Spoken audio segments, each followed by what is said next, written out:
Olá pessoal, vamos estudar um pouco sobre linhas de força de um campo elétrico. Linhas de força de um campo elétrico.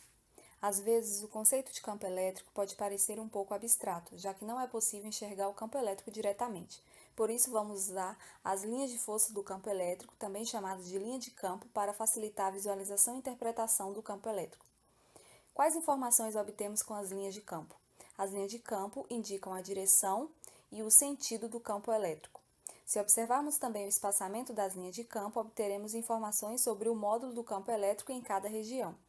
Podemos estimar o módulo do campo elétrico através das linhas de campo? Sim, observando o espaçamento entre as linhas de campo, podemos definir de modo qualitativo as regiões em que o módulo do campo elétrico é mais intenso ou menos intenso. Para as regiões em que o módulo do campo elétrico é elevado, as linhas de campo encontram-se mais próximas e mais concentradas. Para as regiões em que o módulo do campo elétrico é baixo, as linhas de campo encontram-se mais espaçadas e menos concentradas.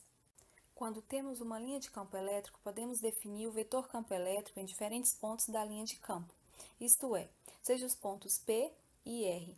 Existe um vetor campo elétrico para cada ponto, sendo que o vetor campo elétrico é tangente à linha de campo. Daí temos um único vetor campo elétrico para o ponto P e o outro único vetor campo elétrico para o ponto R. Orientação das linhas de campo. Suponhamos duas linhas de campo 1 e 2. Se essas linhas de campo se cruzassem no ponto A, o que ocorreria? Como em cada ponto da linha de campo o vetor campo elétrico é tangente à linha de campo, concluiríamos que existia um vetor E1, tangente à linha de campo 1, e um vetor E2, tangente à linha de campo 2. Mas isso não pode acontecer, pois sabemos que na definição fundamental do campo elétrico diz que em cada ponto de uma linha de campo só existe um único vetor campo elétrico. Por isso, podemos afirmar que duas linhas de campo não podem se cruzar. Comportamento das linhas de campo. A representação das linhas de campo está convencionada de acordo com o sinal da carga elétrica. Para as cargas positivas, as linhas de campo elétrico apontam para fora, ou seja, elas saem da carga. Nas cargas negativas, as linhas de campo elétrico apontam para dentro, isto é, elas entram na carga. Sistemas com duas cargas. Nos sistemas com duas cargas, podemos encontrar basicamente duas situações. A primeira ocorre quando temos duas cargas de mesmo módulo e sinais opostos. E a segunda ocorre quando temos duas cargas de mesmo módulo e sinais iguais. Para o primeiro caso, temos o chamado de polo elétrico.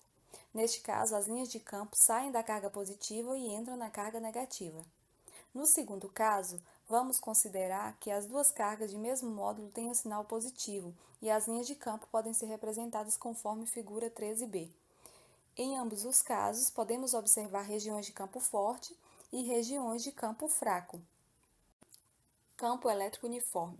Um fenômeno interessante ocorre quando as linhas de campo são retas paralelas espaçadas igualmente entre si. Neste caso, obtemos o campo elétrico uniforme. Sejam duas placas paralelas com cargas e sinais opostos. Nesse caso, as linhas de campo saem da placa com carga positiva em direção à placa com carga negativa, produzindo assim um campo elétrico uniforme. No entanto, para considerarmos que esse sistema produz um campo elétrico uniforme, devemos desconsiderar o comportamento das linhas de campo nas bordas das placas. Isso pode ser válido nos casos em que a distância entre as placas é muito menor que o comprimento das placas, ou seja, D é muito menor que L. Esse sistema com duas placas paralelas representa o funcionamento básico de um capacitor de placas paralelas. Nessa videoaula, utilizamos o conceito de linhas de campo para analisar o comportamento do campo elétrico e definir assim a sua direção, sentido e módulo. Por último, vimos a definição de um campo elétrico uniforme. Espero que vocês tenham gostado. Se inscrevam no nosso canal.